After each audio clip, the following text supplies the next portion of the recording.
तो दोस्तों, बिना सीमेंट के ताजमहल कैसे बनाया गया? तेजो महल की सच्चाई क्या है? ताजमहल के मकबरा होने पर क्यों उठ रहे हैं सवाल? दोस्तों, क्या आपको पता है कि बिना सीमेंट के ताजमहल कैसे बनाया गया? जबकि आज तक बड़ी बड़ी बिल्डिंग्स और पुल वगैरह सीमेंट से ही बनते हैं और 100 सालों तक खड़े रहते हैं, लेकिन ताजमहल तो बिना सीमेंट के बनाया गया है। तो फिर वो करीब 350 सालों से इतनी मजबूती से कैसे खड़ा है? फिर चाहे कितना ही बड़ा भूचाल आ जाए या चाहे कोई भी नेचुरल आपदा आ जाए, ताजमहल वही के वही खड़ा है। क्या आपको पता है कि उस समय ताजमहल कितने रूपों में बनाया गया होगा?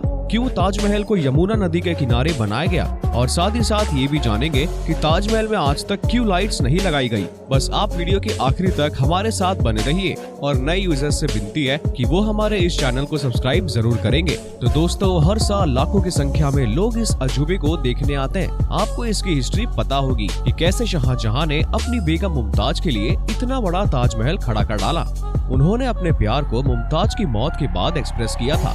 लेकिन दोस्तों, बिना सीमेंट के आखिर इतना बड़ा ताजमहल कैसे बन गया? जबकि सीमेंट का आविष्कार 1824 में एस्पिदिन नाम के एक इंटेलिजेंट इंसान ने किया था और इन्होंने ही दुनिया का सबसे पहला सीमेंट का कंपनी भी बनाया था, जिसका नाम था पोर्टलैंड सीमेंट। और ताजमहल का कंस्ट्रक्शन 1631 में शुरू हो गया था और 1648 में जाकर पूरा हुआ, लेकिन बिना सीमेंट के ये खड़ा हो चुका था, जिससे आज तक भी खरोच नहीं आई।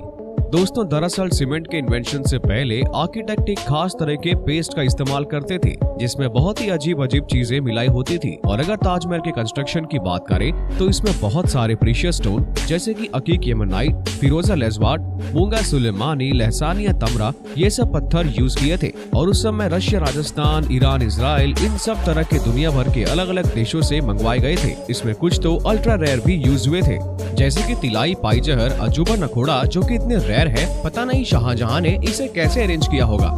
लेकिन जो भी उन्होंने किया वो तो एक काबिलियत तारीफ है। और तो और, जो सीक्रेट पेस्ट ताजमहल को बनाने में इस्तेमाल होता था, उसमें गुड़, पतासा, बैलगाड़ी का पानी जैसे और भी काफी चीजों को डालकर पेस्ट बनाया जाता था। और ये पेस्ट सीमेंट जितना ही स्ट्रॉन्ग होता था। दोस्तों, जहाँ बुर्ज खलीफा की नींव बड़ी बड़ी स्टील के पाइप से रखी गई थी, वहीं ताजमहल की नींव लकड़ियों से रखी गई थी। अब आप कहीं ये तो नहीं सोच रहे कि भला लकड़ी की नींव 370 साल तक कैसे चल रही है? दरअसल इसमें बड़ा रोल यमुना नदी का है। यमुना सिर्फ ताजमहल को अच्छे से यूं नहीं देती, बल्कि यमुना नदी ना रहे तो ताजमहल गिर भी सकता है। इसमें होता ये है कि पहले के इंटेलिजेंट लोगों ने इसमें ऐसे लकड़ी का इस्तेमाल किया है जिसमें चाहे जितना भी पानी लगता रहे, वरना बाकी लकड़ियां नमी की वजह से खराब हो जाती है।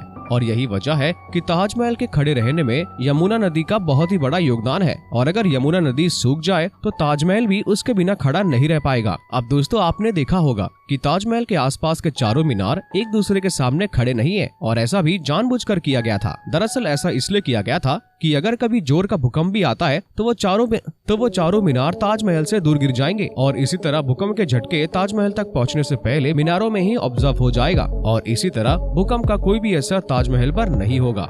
अब दोस्तों, बात करते हैं कि ताजमहल को आखिर बनाने में उस समय कितना खर्च आया होगा। आप जानते हैं कि उस समय 1 रुपए की कीमत कितनी ज्यादा होती थी। और अगर इसकी बात की जाए तो आज ताजमहल की कॉस्ट आती 1 से लेकर 2 बिलियन डॉलर्स, यानी करीब 8,000 करोड़ से लेकर 10,000 करोड़ तक। जी हाँ, इतना ताजमहल को बनाने में खर्चा हुआ है। दोस्तों, ताजमहल में लाइट क्यों नहीं लगाई गई? क्या आप जानते हैं कि दरअसल ताजमहल का सफेद रंग लाइट को सबसे ज्यादा रिफ्लेक्ट करता है, और इसीलिए अगर रात के समय ताजमहल पर लाइट लगा दी गई तो ताजमहल के पत्थर लाइट को रिफ्लेक्ट करेंगे और साथ ही ताजमहल भी काफी ज्यादा चमकेगा, जिससे आसपास में कीड़े मकोड़े आकर उस पर चिपक जाएंगे और ताजमहल के पत्थर को भी नुकसान पहुंच सकता है। और यही वजह है कि आज तक ताजमहल पर लाइट नहीं लगाई गई। तो दोस्तों, आपको आज का वीडियो कैसा लगा? हमें कमेंट बॉक्स में जरूर बताएं। तब तक के लिए मिलते हैं अगले वीडियो में। जय हिंद।